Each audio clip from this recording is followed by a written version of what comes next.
Okay, here we go. But there's no way. It's a 6. Oh, 6, okay.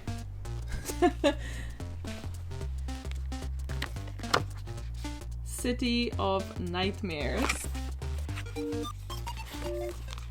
Cook or bake first thing mentioned. Alright. Hello. So, welcome back. I am going to cheat a little bit, just a little bit. I'm 110 pages into the book now. And I'm enjoying it so far. I was enjoying it a lot for like the 51st pages, and I think I'm slumping a little bit, but I don't know that that's necessarily the book's fault. I think I'm just like in general having a bit of a moment, but hopefully we can get out of it. So I'm gonna say that the food is not mentioned extremely often in this book to begin with. When I did remember what we were doing, the first food that I caught was roasted chestnuts. So she was like in this like market thing and people were like being roasted chestnuts and I'm like, fabulous. And I think there was caramel corn or something, which I did consider doing, like the caramel popcorn or something. The roasted chestnuts was the first thing mentioned, and I went to the shop today and I couldn't find any chestnut, and I was wondering, first of all, it's obviously not something that like I feel you find very often currently, but second of all, I think it is quite seasonal of a thing, even if you do find it, and the season is not the current ones. And I feel like I'm just inviting more laughter for this because I just don't know what is happening with the soup joke that I always like turn the camera on, and it just so happens that I eat soup, and so everyone thinks that all I eat is soup. But it's not, I promise. But apparently it does have chestnuts in it. So I'm gonna heat this up and I'm gonna eat it and we're gonna count it. I know it's not quite the same, and this whole point was to, you know, cook something or bake something, but it's just not panning out and I'm kind of not mad at it. Have some nice seeded bread that I can make myself a little elevator toast next to it. It does not have an appealing color or texture to it, but it's okay. I'm toasting my bread, and then I'm gonna rub the garlic onto the hard surface of the bread so it kind of melts into it. And then I'm gonna sprinkle a little bit of the salt on top of it. And that's genuinely it. That's all I do for my avocado toast or like a scrambled egg with toast.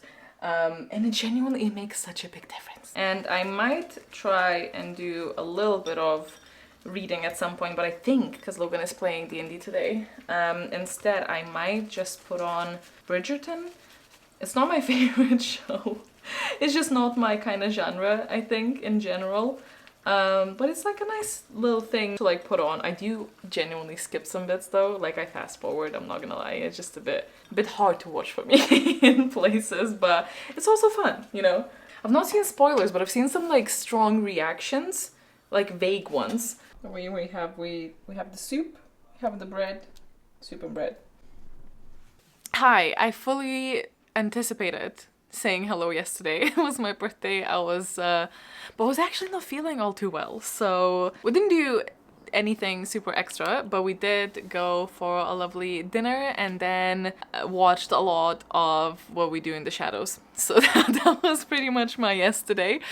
But today we have finally finished City of Nightmares. I say finally, not because I didn't like it, but because this one just took me forever. I think the thing is that whenever I was reading it, it was fine, I was enjoying it. However, I just had such a low intrigue point. Even though this is not the longest of books, it felt like I spent so much time on it. The whole premise is that we are in the world where some people have turned into their worst nightmares. Now, our main character has a bit of a trauma surrounding nightmares because her sister has turned into one, and then continued to attack the father and her. Now, she is involved with this organization who are helping people, but also she's struggling to kind of stay afloat there and has one really good friend. Anyway, something happens and then, you know, we discover things and uncover things. And I really appreciated the kind of underlying anxiety that our main character had throughout the whole story. I think it was a lot of the time, I think when we're talking about anxiety, it is mentioned a couple of times, and then we kind of forget it. Like we're getting lost in the plot and everything that's going on, and you know, sometimes obviously sometimes it's done great. And one thing about anxiety, if you have it, it's such a permanent resident. It's just always there. That's the thing about anxiety, that it thrives on you noticing it. So I actually really appreciated that the main character was, I could feel her being anxious, being in this world and dealing with her past. I think it's gonna be like a 3-star. Again, there's nothing wrong with it, and I actually did enjoy it. I just feel like I am in no rush to continue with the series, so I might keep it with this one as a standalone in my brain. Maybe at some point I will revisit. I do enjoy the world. I also am one to like city settings. But there was something again about my consistently low intrigue that was it just took me a really long time to read it. And by the time that I'm finished with this, I'm also very ready to move on and see what else we get. So let's roll that and see what's next. It is replenished. All the gaps are filled in. Thank you, boy. Okay. Hello. Let's roll. Oh, 12. You! Will I manage to do this before the battery dies? We'll see. Number 12 is actually a book that is my Mooney book club, like Patreon book club book, and it is called This Desperate Glory. So, sorry, Some Desperate Glory. Ideally, I would have wanted to pick this up a little bit later, like next week. It also works out because I obviously definitely need to read this, so this way I don't have to pause this project if I want to continue on with it. So it works. We're gonna do it. I'm gonna read you the synopsis first of all. While we live, the enemy shall fear us. We are what's left. We are what must survive. All her life, Kerr has trained for the day she can avenge the destruction of planet Earth. Raised on Gaia Station, alongside the last scraps of humanity, she is one of the best warriors of her generation, the sword of a dead planet. Then Command assigns her brother to certain death and relegates her to the nursery to bear sons, and she knows she must take humanity's revenge into her own hands. Alongside her brother's brilliant but seditious friend and a lonely captive alien, right? Kerr must escape from everything she's ever known. If she succeeds, she will find a universe far more complicated than she was taught and far more wondrous than she could have ever imagined. Let's see what the prompt is. Looks long. Aw. It's a brush moment every time you pick up this book.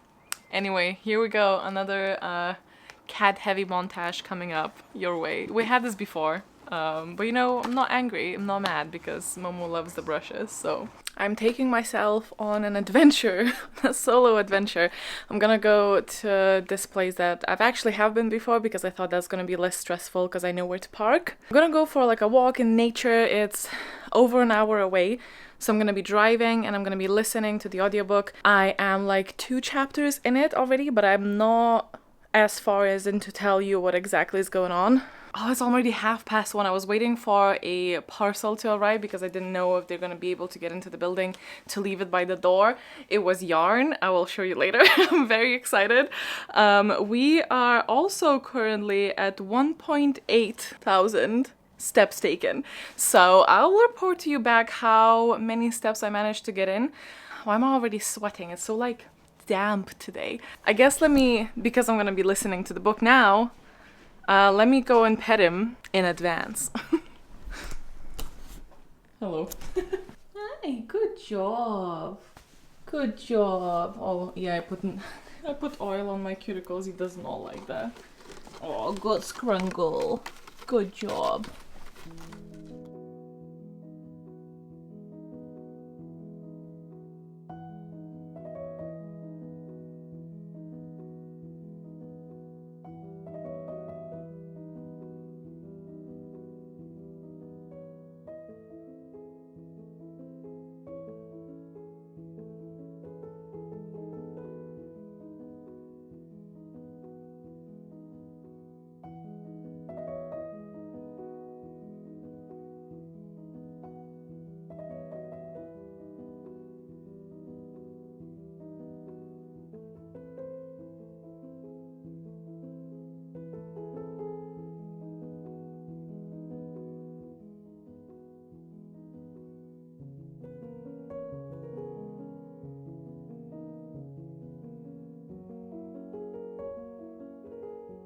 Happy Saturday. I am still so trying to wake up, but I wanted to update you on the book because I am halfway through and I'm just at the point, I'm not gonna lie. I was listening to this when I was, you know, driving and walking, and that was like 3 hours in total. I read this a little bit physically. I then listened to this while I was doing some stock count for the bookmarks that I want to put up again. And yeah, I'm not gonna lie to you, it's one of those that so far just feels like I constantly, except for like 3 scenes I think, which were really well done and it really retained my attention, I just kept wandering off mentally from it and had to, you know, purposefully, very consciously get back to it.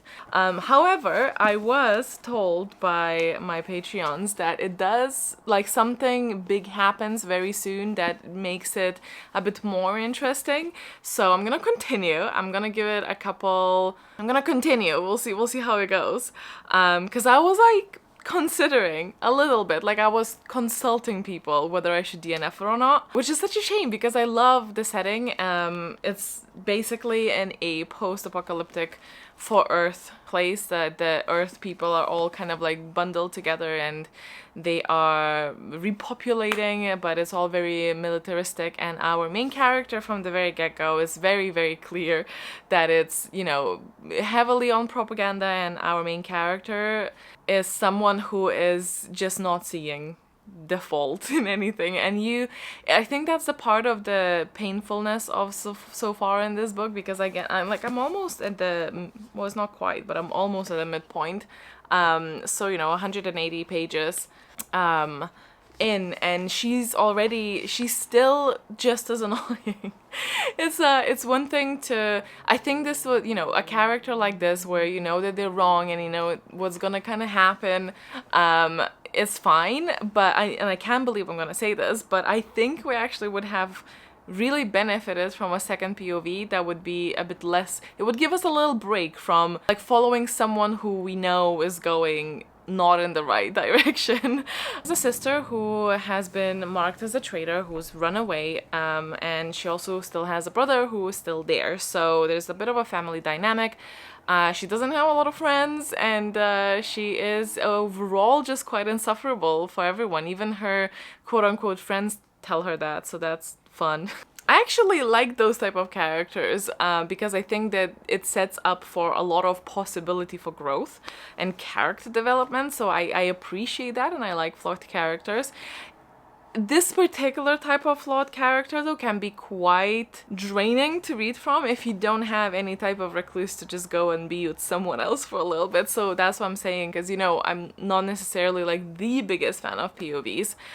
I don't mind them though if it's just a couple, you know, and I feel like this could have been great if it was just like a couple, you know, one more POV. I'm not even, you know, for now I might just go and try and crochet something. Oh, I didn't show you the yarn. Wait, this is my new yarn, all of these colors. I think I have another color somewhere there because I have tried this brand before, but for this particular project I wanted for it to be a little bit more shiny, I guess, because my other yarn is very lovely, but it doesn't have shine at all, so I wanted it a little bit like velvety.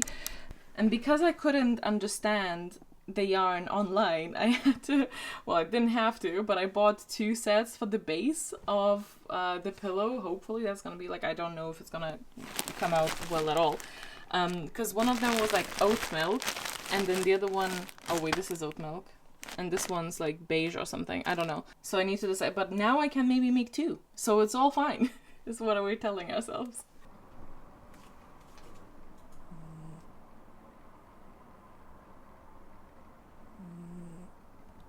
Do you want to see a very happy cat?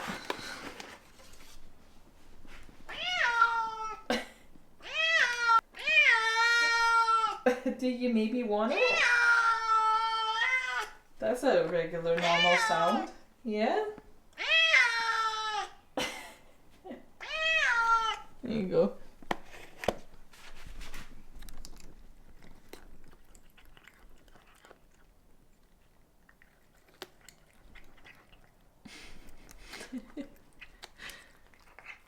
Momo is entirely not interested. But but Zeus loves it.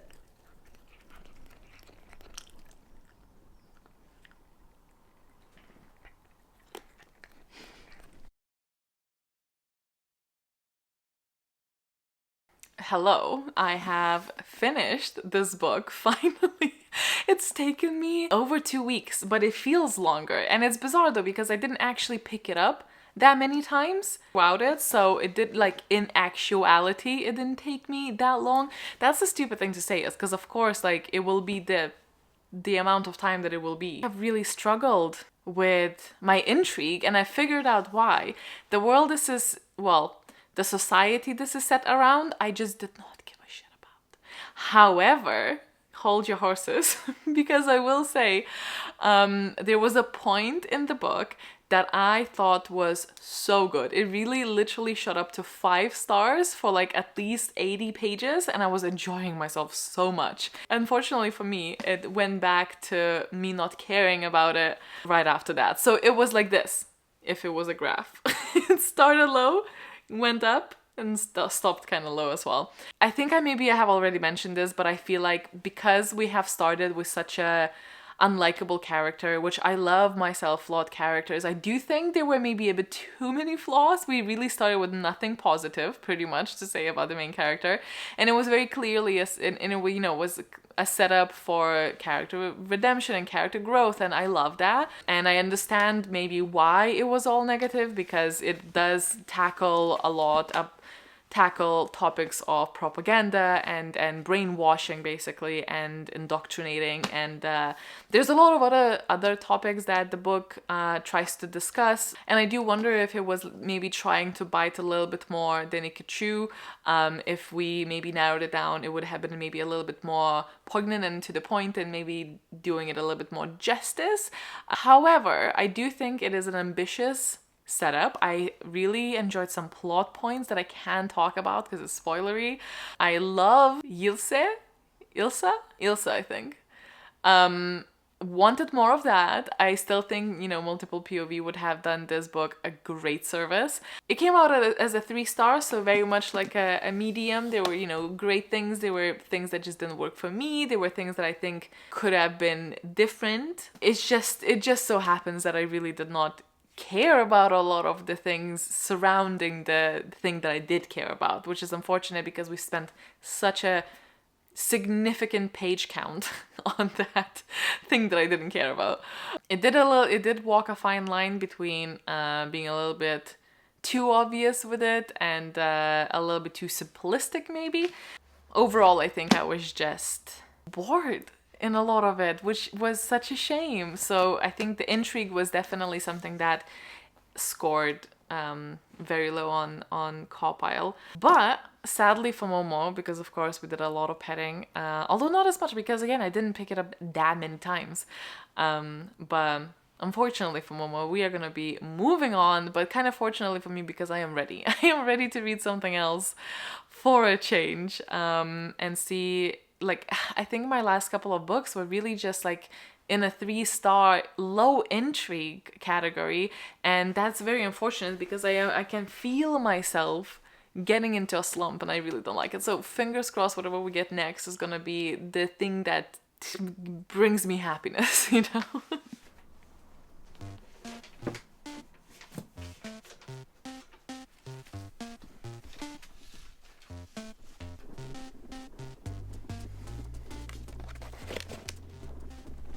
I feel like this one's really obvious for what's underneath.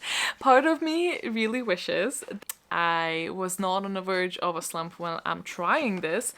The other part is actually really excited because I have heard great things about it, but then, like, who knows? Full of unpopular opinions always.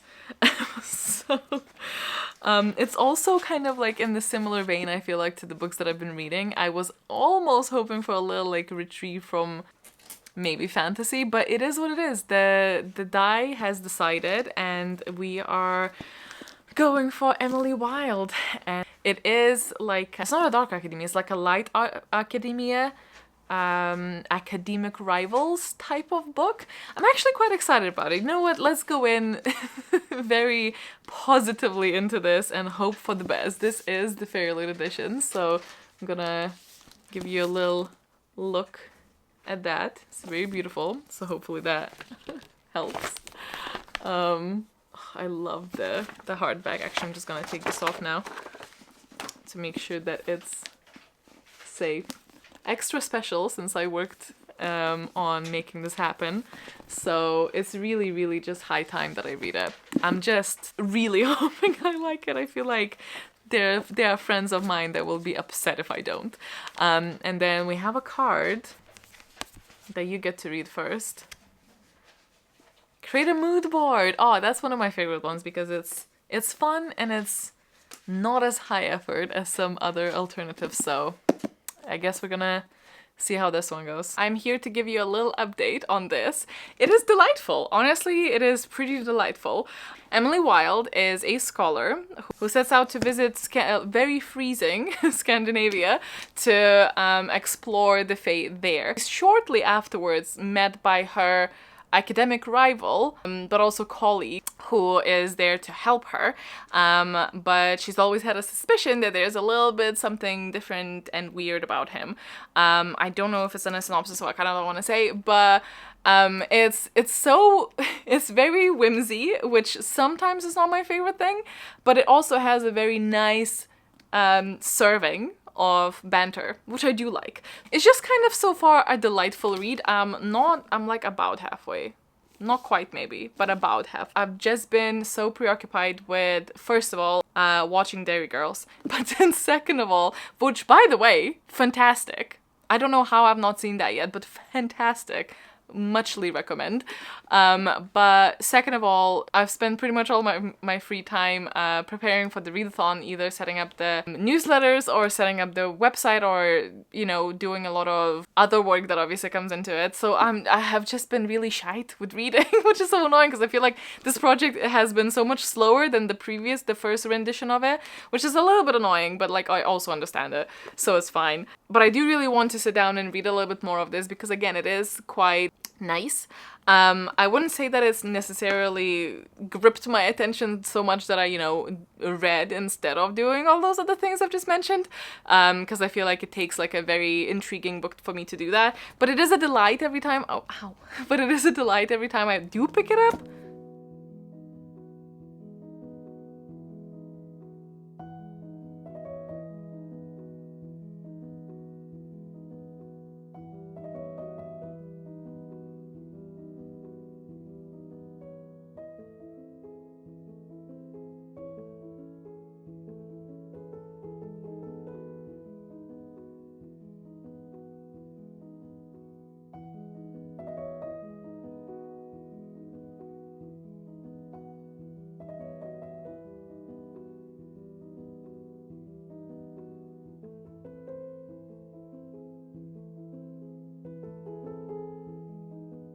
Hello, I'm here to finish this vlog. Genuinely, it's been so long and so many things happened, but I am not gonna go I'm not gonna go through them. If I don't finish this now, I will just never, because it's been too long now, so it feels almost outdated to do it, but I'm here and we're gonna do it because otherwise it'll feel wrong. But in the good news, I have finished Emily Wilde's Encyclopedia of Fairies. This was difficult because whilst I was reading it, I was enjoying it. I will say I think I've enjoyed the first half a bit more than the second half. I think I got a bit bored at points. But it was really good while I was reading it. I just had the hardest time picking it back up. I think it genuinely put me in a slump, but I think also I was slumping a little bit before it. So I don't think it's this book's fault. I think it was just an overall kind of life thing. But if nothing else, I've really solidified my slump being full strength. But like outside of that, I recognize that this is a really fun book.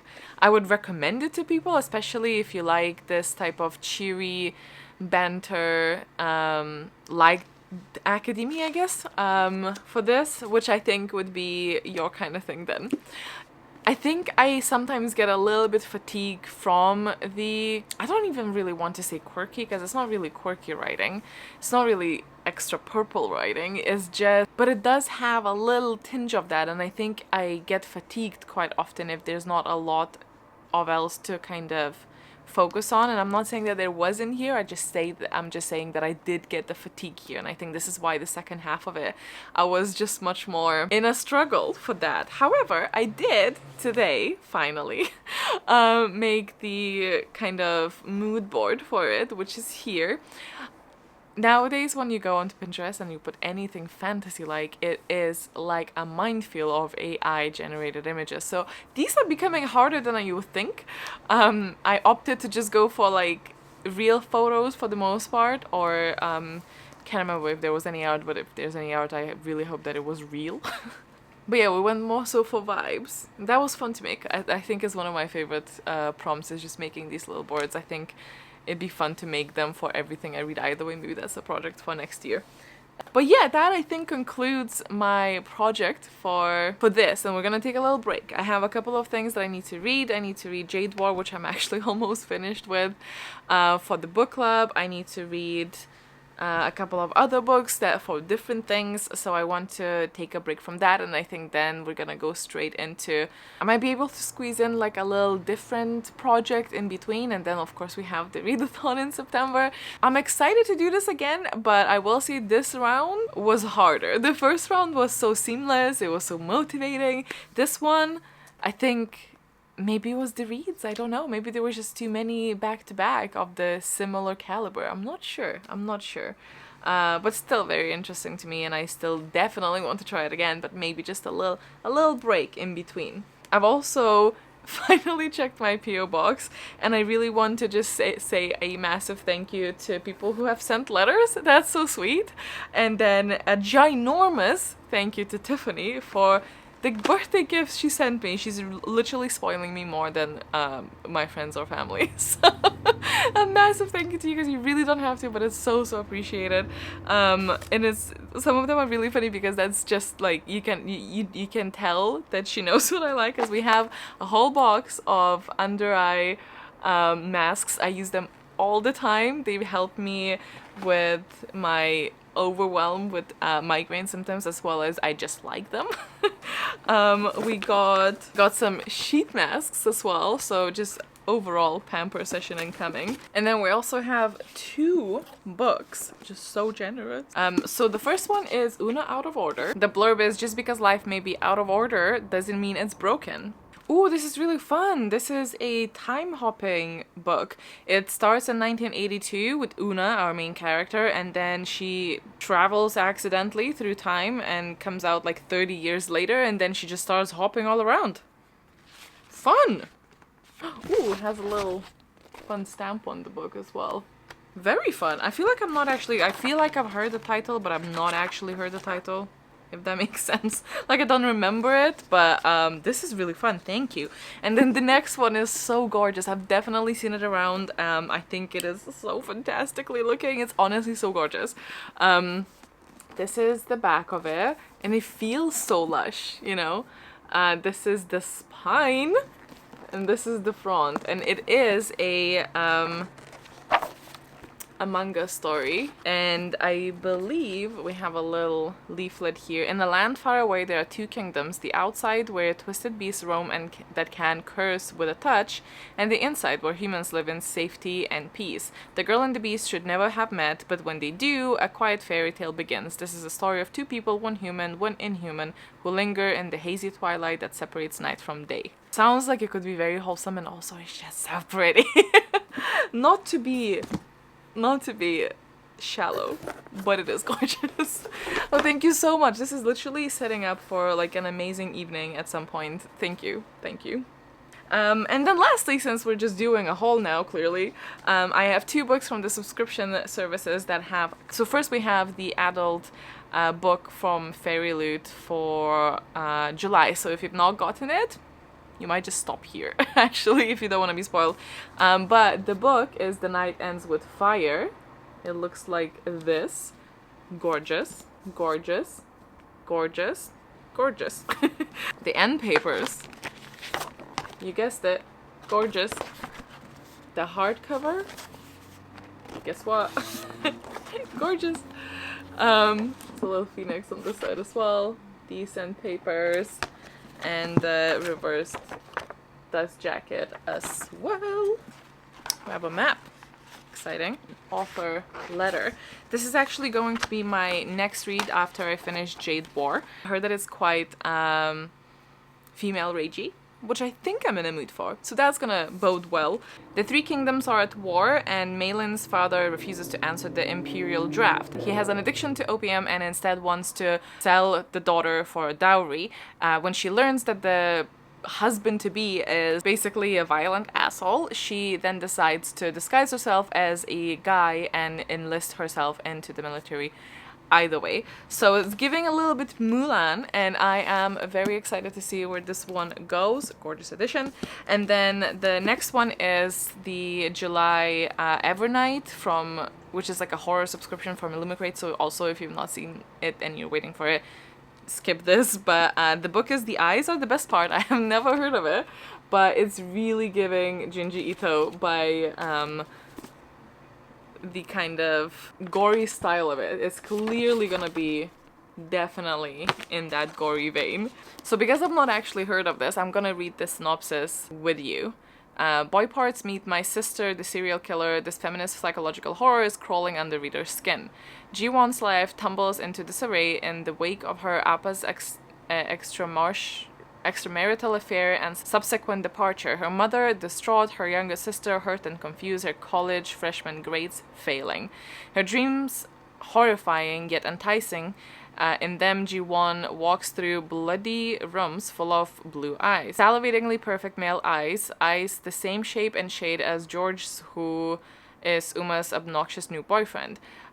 George has already overstayed his welcome in his family's claustrophobic apartment. He brags about his puffed-up consulting job, ogles Asian waitresses while dining out, and acts condescending towards Ji-won and her sister as if he deserves all of Uma's fawning adoration. No, George doesn't deserve anything from her family. Ji-won will make sure of that. Ji-won's hunger and her rage deserves to be sated.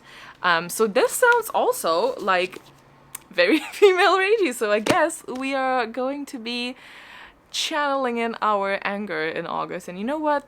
That's fine. That actually wraps it up. I hope you enjoy this vlog. I'm not gonna lie, I actually don't even remember how I started this, what we did before. Guess I'll find out when I'm editing. But thank you so much for tuning in. I hope you enjoyed this, and have a lovely week ahead. I am so in the trenches of ReaD20 prep, as well as, you know, my work and like some health issues, let's just say. The uploads, I am aware, are sparse, but I really hope that when the ReaD20 time comes that you guys will be excited and enjoy what we have planned. It's nothing like extra special, but I am personally very excited for it. Alright, have a wonderful rest of the day. Thank you so much for tuning in, and I will see you in the next one. Bye!